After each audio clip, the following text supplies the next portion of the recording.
Martial, c'est un appel à témoins plutôt inédit qu'a lancé Scotland Yard. La police recherche depuis 6 mois des armes ayant servi dans différentes James Bond. Un collectionneur se les a fait voler pendant le confinement. Une seule a pour l'heure été retrouvée. Hier soir, la police a diffusé des images de vidéosurveillance montrant un véhicule suspect juste avant le vol. Kenzo Marcelin et Arthur Day. Les images de vidéosurveillance dévoilées par Scotland Yard sont beaucoup moins captivantes qu'un James Bond. Il ne se passe rien. C'est cette voiture qui intéresse les enquêteurs. Un véhicule suspect qui aurait permis de faire la reconnaissance du quartier avant que les armes de 007 ne soient volées. La police londonienne publie également ces photos du butin, deux Beretta utilisés par Ali Berry dans Meurt un autre jour.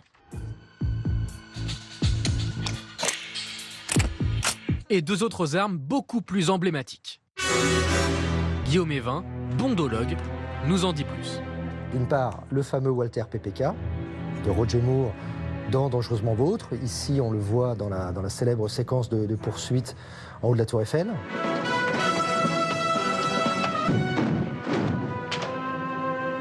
Et puis, l'autre arme, c'est celle, encore Roger Moore, dans son premier Bond, Vivre et laisser mourir en 1973. Et c'est le fameux Magnum 44, gros calibre.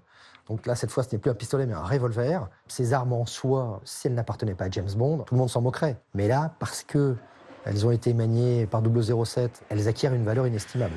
Loin d'être factices, il s'agit de vraies armes, désactivées toutefois. Elles appartenaient à un collectionneur et devaient faire partie d'une exposition nationale. Qu'en feront les voleurs? Les revendre sûrement.